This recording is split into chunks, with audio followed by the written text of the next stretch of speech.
Hello दोस्तों, बहुत बहुत स्वागत करता हूं आपका ध्यान लाइन मैथ के इस यूट्यूब चैनल में। दोस्तों, पिछले वीडियो में हमने आपको निर्देशांक ज्यामिति का त्रिभुज का क्षेत्रफल निकालने बताया था और आपने उस वीडियो पर बहुत अच्छा रिस्पांस दिया। इसके लिए दिल से धन्यवाद। दोस्तों, आज हम आपको बताने वाले हैं चतुर्भुज का क्षेत्रफल कैसे निकाल सकते हैं। जैसे कि निर्देशांक आपको दिया हुआ रहेगा, यानी शीर्षों के निर्देशांक, जैसे कि ये 4 निर्देशांक दिए हुए हैं और चतुर्भुज का क्षेत्रफल निकालने के लिए बोल रहा है, लेकिन फॉर्मूला तो वही लगेगा जो फॉर्मूला हमने बताया था।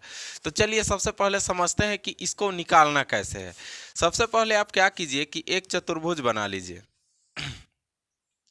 यह चतुर्भुज बन गया। अब आपको नाम दे देना है ए, बी, सी और डी।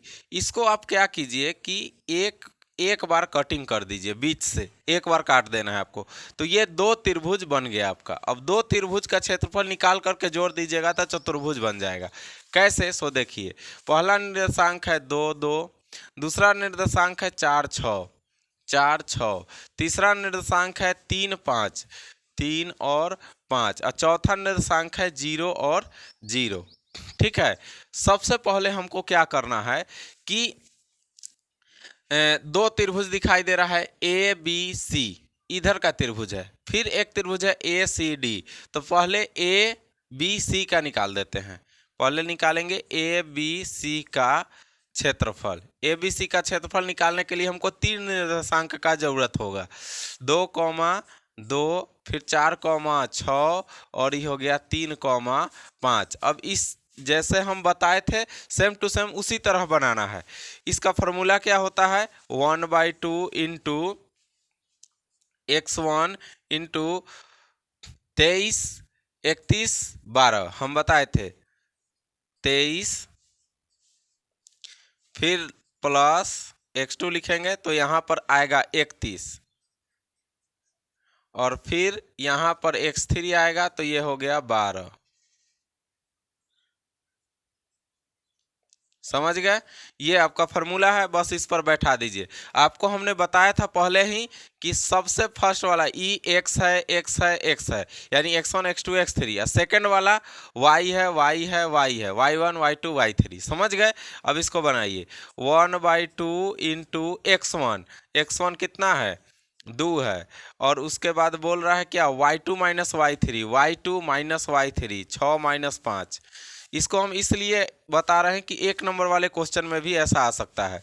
प्लस x2 कितना है, 4 है, तो 4 इंटू y3 माइनस y1 कितना है, 5 - 2, और फिर x3 कितना है, 3, y1 माइनस y2, 2 - 4, 2 - 6, 2 और यहाँ पर -6। बस अब इसको हल कर देना है।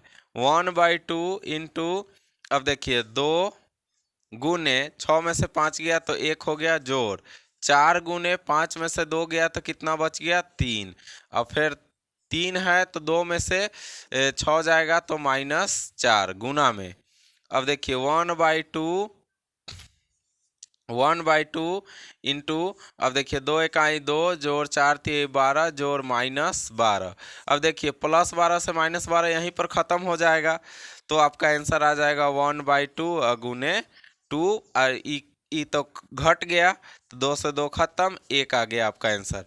यानी कि आप इस त्रिभुज का क्षेत्रफल निकाले हैं तो आंसर कितना आया है, 1 आया है। इसको याद रखना है। उस अब क्या करना है कि सेकंड वाला को बनाना है। ठीक है, अब चलते हैं सेकंड वाला को बनाते हैं। पहले इसको मिटा दिया जाए।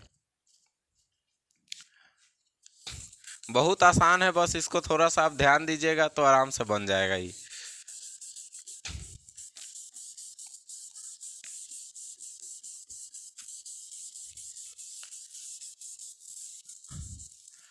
चलिए, अब हमको बनाना है दूसरा त्रिभुज का क्षेत्रफल, ए C D.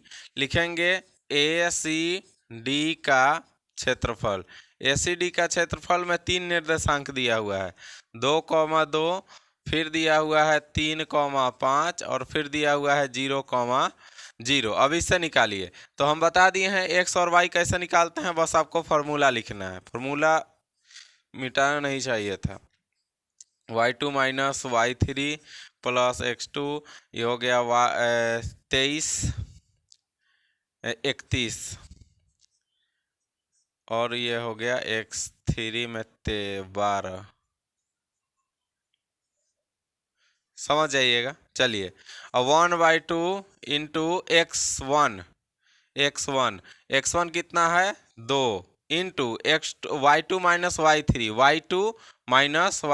5 minus 0 plus x2 कितना है 3। तब कह रहा है कि y3 minus y3 0 minus y1 2, उसके बाद प्लस x3 कहाँ है 0, और y1 माइनस y1 है 2 और y2 है 5।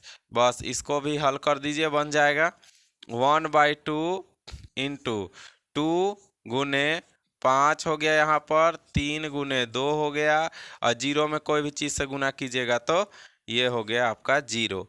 1/2 और यहाँ पर ही हो गया 10 जोड़ 6 प्लस 0, यानी कि आपका आंसर आएगा 1/2 गुने 16 कट गया तो 8, यानी 8। दूसरा आंसर कितना आया 8। पहला त्रिभुज का आंसर आया 1 और दूसरा त्रिभुज का आंसर आया 5 8। तो हम क्या लिख देंगे, लिखेंगे चतुर्भुज का क्षेत्रफल बराबर 1 जोड़ 8 बराबर 9 इकाई। क्या होगा 9 इकाई क्षेत्रफल इसका निकल जाएगा। तो दोस्तों इस तरह से आप चतुर्भुज का क्षेत्रफल निकाल सकते हैं। अगर वीडियो नहीं समझ में आया होगा तो एक बार फिर से शुरू से देख लीजिएगा, आपको 100% समझ में आ जाएगा। बस आपको माइनस और प्लस का ध्यान रखना है। 0 में किसी भी अंक से गुना कीजिएगा तो वो 0 ही आएगा, इसे यह सब चीज़ का ध्यान रखिएगा। दोस्तों मिलते हैं फिर से नेक्स्ट वीडियो में आपके लिए नए क्वेश्चन को लेकर के, तब तक के लिए अपनी पढ़ाई को जारी रखें।